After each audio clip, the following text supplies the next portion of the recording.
Story 1. A while back, I was exploring a forest a little off the usual path when I came across a very strong, sweet scent. Driven by curiosity, I moved some branches aside and was shocked to find a deceased person. It was clear that they had been there for some time, as nature had begun to take its course.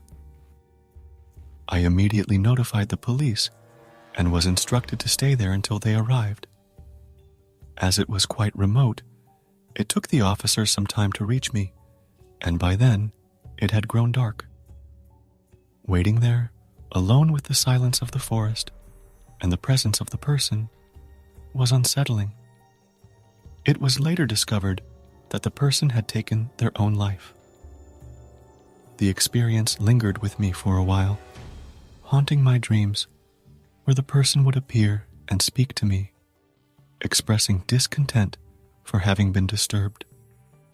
Though it was likely just my own thoughts, it was a deeply unsettling experience at the time. Story 2.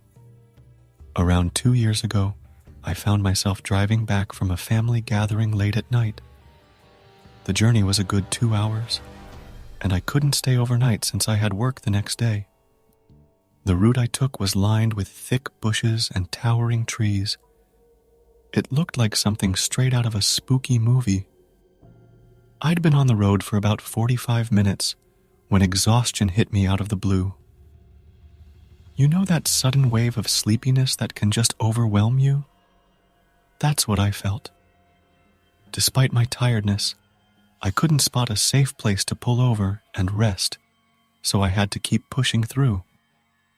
Realizing that a rest stop wasn't in the cards and my drowsiness wasn't subsiding, I made a questionable decision. I steered my car off the road, onto the grass, and behind some bushes.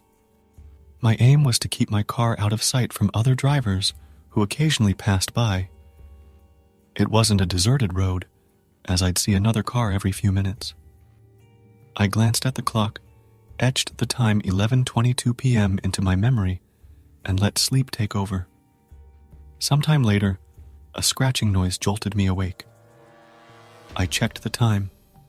It was 11:50 p.m. The noise quickly ceased, and my exhaustion took over, so I didn't bother to check and drifted back to sleep. However, at 12:40 a.m., I awoke again to that scratching sound, but this time it persisted. The thought that it might be an animal felt off, especially since it came back after nearly an hour. Peering into the rearview mirror, I caught a quick sight of something disappearing into the woods. In that chilling moment, my mind raced to the urban legend of the hook-handed killer, the one rumored to prey on unsuspecting people in their cars. With that terrifying thought, I didn't wait around to see what it was. I started my car and sped away as fast as I could.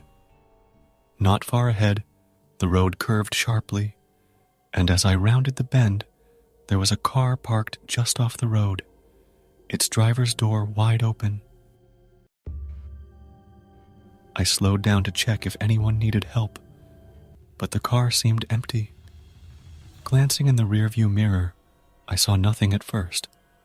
Then suddenly, a man came running around the corner, shouting frantically, "Hey! Hey you! Get out of your car! Now!" His intensity set off every alarm bell in my head, and without hesitation, I floored it and didn't look back. I never encountered the man again. The takeaway from this harrowing experience: never sleep on the side of a seemingly abandoned road. Story 3. One summer night, a friend and I decided to take a midnight bike ride. As the evening came to a close, we parted ways, and I had a short 2-block ride back home. Due to construction, I had to ride on the sidewalk, which was empty at that late hour. Nearing the corner where I'd turn onto my street, I encountered a man walking alone. He was around his 40s, a bit unkempt, but not homeless looking. The sidewalk was quite narrow, and I wanted to avoid startling him, so when I was a few feet away, I called out, "Hey, behind you!" to let him know I was there. He turned around with an unexpectedly angry look on his face. I quickly turned onto my street, but to my dismay, the man began to follow me, yelling threats and insults. Fearing for my safety and not wanting him to find out where I lived, I decided to circle the block again. But the truly frightening moment came when I looped back and saw him standing on my front steps, staring intently into the street as if he somehow knew that's where I lived. He noticed me as I rode past again, but this time he remained silent. Not taking any chances, I rode back to my friend's place for safety.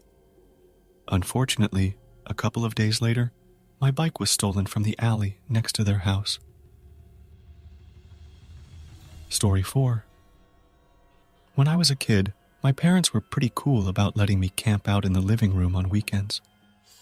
My sister needed her sleep, and I loved the freedom to watch TV into the wee hours, though I'd usually doze off, thanks to the late-night shows.